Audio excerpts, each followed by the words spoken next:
สวัสดีครับท่านผู้ชมที่เคารพครับมื้อนี้พาพี่น้องมายามหน้าตอนบ่ายๆเวลาประมาณ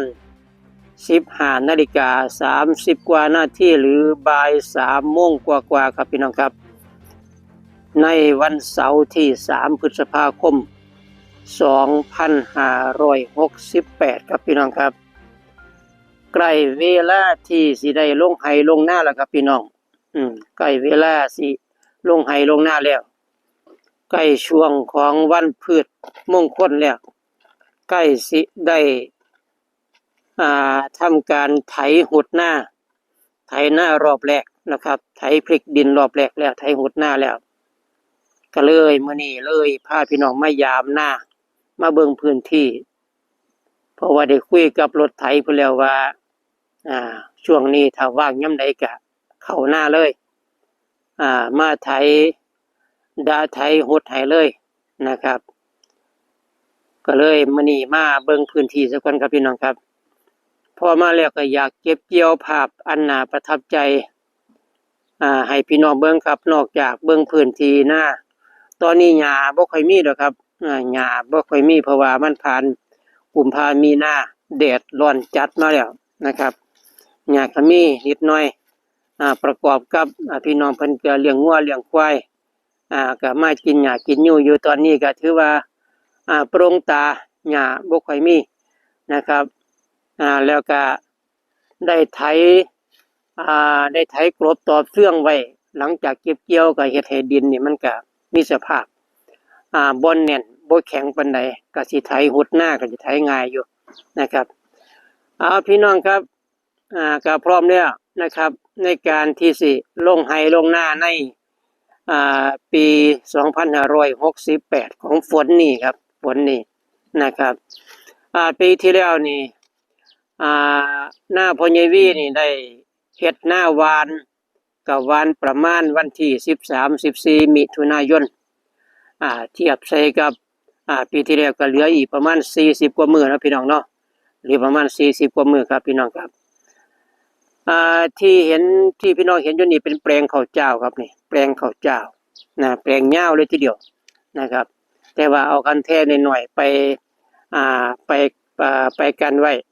อยู่ตรงกลางนะครับปกติเป็นแปลงยาวน้ำมันบ่ค่อยถือถึงแปลงก็เลยเฮ็ดคันหน้าคันไว้ตรงกลางครับมื้อนี้มาหน้าแล้วก็มีความประทับใจประการหนึ่งก็เลยพาพี่น้องมาเบิ่งครับนี่ครับเนี่ยพี่น้องก็จะเห็นครับต้นไม้ที่ผมปลูกไว้ไม้ยืนต้นต่างๆซึ่งส่วนใหญ่ก็จะเป็นไม้ประดู่ครับไม้ประดู่มาครั้งที่แล้วนี่ใบโกรนเบิดใบมันร่วงมันโรยมันสลัดมันถิ่มใบเพราะว่ามันอากาศมันร้อนมีนาเมษานะครับเนาะแต่ว่าประมาณ 2-3 ครั้งมาแล้วล่ะฝนลงจักหน่อยอยู่มันก็เลยเฮ็ดให้ต้นไม้เพิ่นโป่งใบขึ้นมาทุกต้นตอนนี้เขียวงามเขียวงามพี่น้องครับเขียวงามเพราะว่าสิเป็นไม้ประดู่หรือไม้แดงนะครับหรือไม้แดงนี่ครับไม้แดงครับผมอยากสิบอกให้พี่น้องฟังอย่างหนึ่งครับว่าการปลูกไม้ยืนต้นไม้ใส่สอยประโยชน์เนี่ยอยู่ไร่อยู่นาเนี่ยอย่าลืมนะครับต้นแดงเด้อต้นแดงปลูกแล้วมันงามครับพี่น้องมันงามเป็นไม้เนื้อแข็งเด้บางคนเพิ่นปลูกไว้แล้วนี่เอาไปเป็นเฮ็ดเสาเถียงนาเฮ็ดเสาบ้านสวยๆได้เลยนะครับเบิ่งลำต้นครับนี่ลำต้นมันสูงยาวสวยตรงงามมากนะครับสวยงามบ่คือต้นดูเด้ต้นดูแล้วแต่สิโชคหรือบ่โชคเด้บางครั้งบ่โชคก็สิเป็นจังซี่ครับนี่ปลูกแล้วนี่นะครับนี่ขึ้นมาจักหน่อยก็แตกกิ่งเป็นงาพากลำต้นเลยบ่ค่อยสูงครับบ่ค่อยสูงมีงาพากตั้งแต่น้อยพุ่นนะครับก็เลยบ่ค่อยสวยที่ว่าต้นแดงบ่ค่อยเป็นครับต้นแดงบ่ค่อยเป็นพี่น้องครับเอาลองมาทั้งพี่ครับพี่น้องนี่ต้นดูปลาดูหน้าผมนี่เป็นปลาดูเลยเด้ แต่ว่าปลูกไว้หลายต้นนะครับเพราะว่าจะเป็นพะยุงไม้แดง อ่ายางหน้ายางหน้าก็ปลูกไว้ครับพี่น้องครับยางหน้าปลูกไว้นะแต่ว่าต้นที่ใหญ่ที่สุดตัวนี้คือไม้ประดู่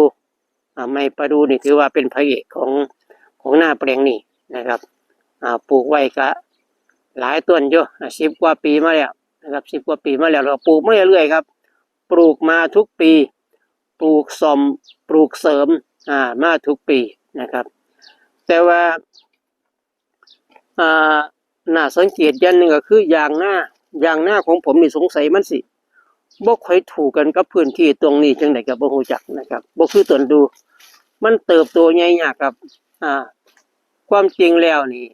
ปลูกมาระยะพอๆกับต้นดูนี่มันน่าจะสูงกว่านี้หลายเด้นี่มันก็ได้ส่ำนี้ครับได้ส่ำนี้ต้นยางหน้าอยู่หน้าผมนี่บ่ค่อยงามบ่ค่อยงามขอปัญหาสาเหตุปัญหามันก็น่าจะเป็นเพราะว่าผมบ่ได้เอาปุ๋ยมาผมบ่ได้ให้ปุ๋ยเลยครับต้นไม้ผมนี่เทียบสิบ่ได้ให้ปุ๋ยเท่าที่ผมเบิ่งใน YouTube ช่องต่างๆที่เขาจะปลูกต้นไม้นี่บางครั้งเขาจะเอาปุ๋ยให้พร้อมนะครับเร่งปุ๋ยให้พร้อมในช่วงที่เขากำลังสิเริ่มเจริญเติบโตนี่เอาปุ๋ยเร่งให้นำหลังจากนั้นก็ปล่อยให้เกิดตามธรรมชาติแต่ว่าผมนี่ปล่อยตามธรรมชาติตั้งแต่มือปลูกจนกระทั่งปัจจุบันนี่แหละครับปัจจุบันนะบ่ได้เอาปุ๋ยมาให้เลยนะครับมีบางนิดหน่อยก็เป็นลักษณะแบบว่าปุ๋ยก็บ่แม่นปุ๋ยแท้ดอกครับเช่นว่าปุ๋ยขี้มันแป้งมันสำปะหลังจังซี่นะครับซึ่งมันผสมดินเป็นส่วนหลายนะครับก็บ่ถือว่าเป็นปุ๋ยกระดอกนะครับเอามาโรยรอบอยู่เป็นบางครั้งบางปีก็เอามาให้มันอยู่นะครับก็บ่ถือว่าเป็นได้น้ำได้เนื้อได้ตอนได้ประโยชน์ด้านปุ๋ยอย่างมากมายดอกนะครับปุ๋ยบ่ต้อง NPK เนาะพี่น้องเนาะมันต้องมีไนโตรเจนมีฟอสฟอรัสมีโพแทสเซียมมีปุ๋ยธาตุปุ๋ยหลักนะอย่างน้อยหรืออย่างน้อยที่สุดนี่มันก็ต้องมีให้ไนโตรเจนเขาจักหน่อยให้ใบมันงามนะครับนะต้นใหญ่ลำสูงนะครับแต่ว่านี่ก็บ่ได้ให้ปุ๋ยอีหยังครับบ่ได้ปุ๋ยหยังปล่อยตามธรรมชาติพาพี่น้องมาเบิ่งทั้งพี่ครับนี่เคยไว้กับพี่เว้ากับพี่น้องไว้ว่าตอนผมไถกบก่อนสิไถกบนี่แม่บ้านได้เอาไอ้ปอเทืองเมล็ดปอเทืองเมื่อวานเนี่ยครับปอเทืองเมื่อวานหวานเต็มผืนเลยนะครับบ่แม่นน้อยอาจจะเป็นเพราะว่าฝนบ่ค่อยลงมันก็เลยบ่ค่อยเกิดเต็มผืนกระดอกเกิดแล้วก็บ่ใหญ่นะครับบ่ใหญ่นะอันนี้ก็ถือว่าบ่ประสบความสำเร็จปานใดด้านของปอเทืองนะครับด้านของปอเทืองนะแต่ก็ใครก็บ่หวานนะครับพี่น้องใครก็บ่หวานนะบ่แน่ได้ฝนลงมาอีกนี่พวกที่มันใหญ่อยู่นี่มันจะตึบขึ้นมาตึบขึ้นมาแล้วก็สร้างไนโตรเจนนะครับไถกลบอีกรอบนึงก็สร้างไนโตรเจนให้กับพื้นหน้าต่อไปนะครับแวบมาตรงนี้ครับนี่อันนี้พะยอมต้นพะยอมปลูกพะยอมไป3ต้นครับพี่น้องต้นไม้ที่ใหญ่ยากที่สุดนี่อันนึงที่ผมสังเกตเบิ่งคือต้นพะยอมนี่ครับพะยอมนะแต่ถ้าต้นเขาใหญ่สมบูรณ์แล้วนี่มันจะสวยเด้สวยเห็นอยู่ตัวจังหวัดของกาฬสินธุ์นะครับไม้พะยอมมีแต่ไม้ใหญ่ๆสูงๆแต่ผมปลูกไว้เนี่ยค่อนข้างสิแค่แกลนจักหน่อยนี่ครับตัวนี้ก็แค่แกลนนี่นะครับบ่สูงบ่ได้งอพร้อมงอพร้อมนะอันนี้คือพะยอมปลูกไว้3ต้นครับ3ต้นนะนี่ก็มาดูนี่พระเอกนี่พระเอกต้นประดู่ที่ปลูกไว้มีต้นนี้แหละครับใหญ่ที่สุดใหญ่กว่าหมู่กว่าพวกครับนี่นะพุ่มปักใหญ่เลยนะไม้ประดู่ปลูกไว้10 กว่าปีแต่บ่ทันเป็นหมากเป็นผลบ่ทันมีดอกจักเที่ยนะครับบ่แน่ในปีนี้อาจสิดอกเต็มต้นก็ได้อาจสิมีดอกครับฝนนี่นะครับอาจสิมีดอกนะครับถ้ามันมีดอกมันหล่นลงมานี่ก็เฮาก็บ่จำเป็นต้องไปหาซื้อแหละครับเฮาก็ใส่เสียมขุดเอาอยากไปลงวังใดขยายไปปลูกวังใดก็มันก็เป็นต้นไม้ที่ปลูกอยู่มันเกิดในพื้นที่ของเฮาหาจังได๋ก็ได้นะครับถ้ามันดอกมันหล่นมันร่วงลงมาเนี่ยโอ้กับต้นประดู่น้อยก็บ่อึดแหละครับบ่อึดนะอันนี้ก็มาพบปะพี่น้องพามายามให้ยามหน้าก็เลยมาเบิ่งพื้นที่พาพี่น้องมาเบิ่งพื้นที่ครับนะต ตอนนี้แดดบดครับบ่มีแดดเลยตอนนี้บ่มีแดดครับลมมาเอื่อยๆมาฟ้าห้องมาแต่เช้าครับมื้อนี้ฟ้าห้องเบิดมื้อแต่ว่าฝนบ่ลงแม้แต่เม็ดเดียวเสียงฟ้าบึ้มบ่ำบึ้มบ่ำมาตั้งแต่เช้าครับแต่ว่าฝนบ่ตกฝนบ่ตกครับพี่น้องครับเอายางเลาะมาทั้งตะเวนออกจักหน่อยครับที่ผมถมดินงวดที่แล้วนี่ผมลงไป2คลิปให้พี่น้องเบิ่งเอาดินมาถมแปลงหน้าให้หน้า2ให้2ตานี่ครับเพื่อที่สิเป็นสวนปลาจากที่เฮ็ดข้าวเฮ็ดน้ำก็บ่ได้ผลผลิตเต็มเม็ดเต็มหน่วยเท่าที่ควรบ่ค่อยได้ข้าวครับข้าวงามแต่ห่วงรีบต้นข้าวสวยงามแต่ว่าบ่เป็นห่วงนะครับหรือบางปีก็น้ำบ่ทั่วบ่ถึงนะครับบางปีก็น้ำบ่ทั่วบ่ถึงนะครับเขาก็เลย2ตานี่2หรือ2ไร่นี่ครับบ่ค่อยได้ประโยชน์ปานใดก็เลยมาคุยกันกับแม่เจ้าเฮือนก็เลยปรับเป็นเอาดินมาลง20 รถนะครับวังนี้20 รถแถมในรถนึงเป็น21 รถนี่ครับเอามาเทใส่ตรงนี้ปรับแต่งขึ้นมาเกือบสูงเกือบซ้ำกับคันคู่กลางเลยทีเดียวนะครับอันนี้ก็รอจังหวะอีกบ่โดนก็สินำหาจัดหาต้นไม้ที่เหมาะสมมาลงอยู่ตรงนี้ครับหรือพืชผลทางการเกษตรที่เหมาะสมมาลงไว้ตรงนี้นะครับอากาศเย็นสบายพี่น้องเอ้ยนะครับอยู่บ้านร้อนนะครับพี่น้องอากาศนิ่งลมไม่ผ่านไม่พัดเลยอยู่บ้านนะครับพอมาหน้าลมตลอดมาตลอดเย็นสวยสัมว่าน้ำมาเย็นอยู่ใต้ต้นไม้โอ้ยอากาศนี่มันสุดยอดครับพี่น้องนี่หน้าผมติดแอร์เลยหน้าติดแอร์นะครับหน้าติดแอร์เย็นสวยสบายนะครับอันนี้เป็นขั้นคู่เอกครับขั้นคู่เอกขั้นคู่นี่ว่ามัน2 เมตรกว่าพอได้นี่ว่ามัน2 เมตรกว่าเอาดิน2ข้างซ้ายข้างขวายู่ดินมาใส่ตรงนี้เป็นขั้นคู่เอกที่แรกก็กะว่าสำหรับให้รถพ่วงรถพ่วงหมายถึงรถมอเตอร์ไซค์มั้ยครับรถซาเล้งมอเตอร์ไซค์มั้ยแล่นเข้ามาได้แต่ว่าตอนนี้ก็แต่ก็สิได้เข้ามาได้อยู่นะครับเพราะผมปลูกต้นไม้ไว้2ข้างซ้ายขวานี่ก็พอมาได้อยู่แต่ปิกอัพเข้ามาบ่ได้ล่ะครับเปรียวเข้ามาบ่ได้รถซาเล้งมอเตอร์ไซค์นี่เข้ามาได้แน่นอนนะครับตอนนี้ก็เราวางแผนว่าสิ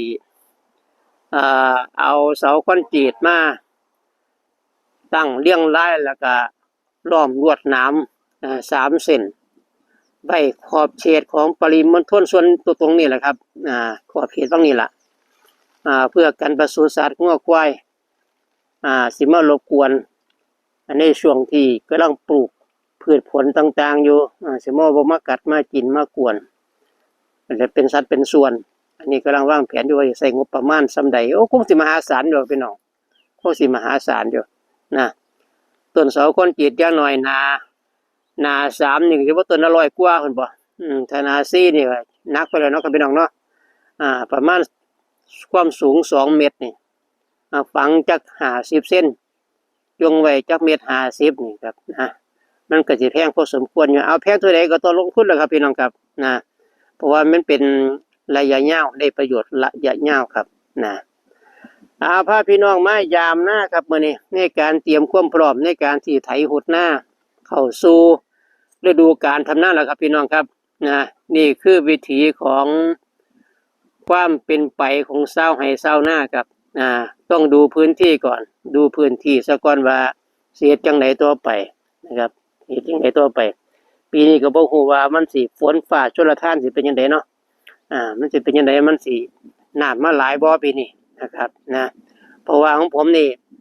บ่ได้เฮ็ดโซลาร์เซลล์ครับบ่มีระบบน้ำบาดาลโซลาร์เซลล์ที่แรกก็ว่าสิเฮ็ดอยู่ครับวังไม่คิดไปคิดมามันก็ขอหยุดไว้ก่อนเพราะว่ามีโครงการมาแทรกซ้อนหลายอย่างครับปีนี้โซลาร์เซลล์ก็ยังบ่ทันได้จัดการครับยังบ่ทันได้เฮ็ดมันสิลงทุนหลายอย่างนะครับลงทุนหลายอย่างก็เลยขอหยุดไว้ก่อนนะครับเอาโครงการ ตรงหน้าซะก่อนนี่นะครับสิมาล้อมบดน้ำนี่ก็ถือว่าเบิดพอสมควรอยู่ได้จ้างคนมาขุดนี่จ้างคนมาล้อมให้ก็บ่ธรรมดานะครับนะ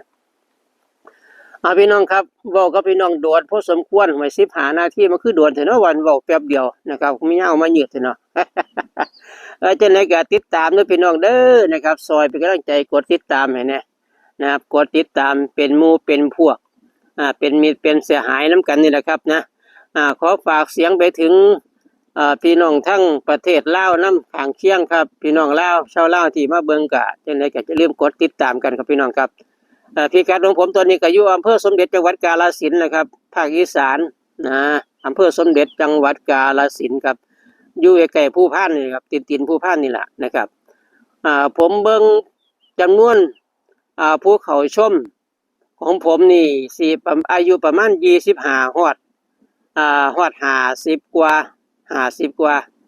อายุ20กว่าฮอด50กว่าประมาณนี้ครับนี่คือ FC แฟนคลับ จะได้ก็ขอขอบคุณหลายๆครับผมที่ได้ติดตามให้กำลังใจเยี่ยมชม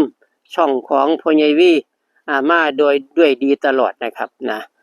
มื้อนี้คงสิพบปะพี่น้องซ้ำนี้ครับมื้อใดมาไถหุดหน้าก็สิมาอัปเดตการทำให้ทำนาให้พี่น้องเบิ่งอยู่ในนี่แหละครับถือว่าเป็นสตูดิโอของผมนะครับในวังหนึ่งก็คือหน้านี่แหละครับอันที่2ก็คือบ้านอันที่3ก็คือสวนครับนะขอให้พี่น้องอยู่ดีกินแซ่บอยู่เจ็บกินนัวสู้ขู่สุขกันครับสวัสดีครับสบายดีครับ